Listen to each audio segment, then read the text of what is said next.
بہت ضروری سوال کہ نماز تہجد کا وقت کیا ہے، اس کی رکعتیں کتنی ہیں، اس کا ثواب کتنا ہے اور اس کے لیے شرط کیا ہے۔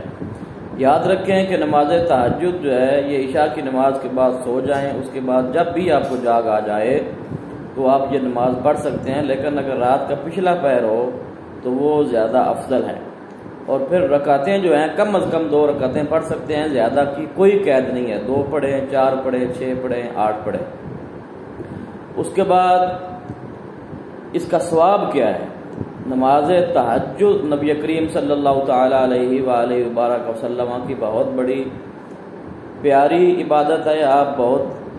اس کا اہتمام فرماتے تھے، اور اس کا سب سے بڑا اگر آپ یہ سوچیں کہ یہ نبی کریم صلی اللہ تعالی علیہ وآلہ وبارک وسلم کی پسندیدہ نماز ہے تو اس سے بڑھ کر اور کیا فضیلت ہو سکتی ہے۔ لیکن احادیث طیبات میں آیا ہے کہ نماز تہجد جو بندہ ادا کرتا ہے تو اللہ رب العالمین اس کی قبر کو روشن اور منور فرما دیتا ہے، لہذا اس کی کم از کم 2 رکعتیں ہیں،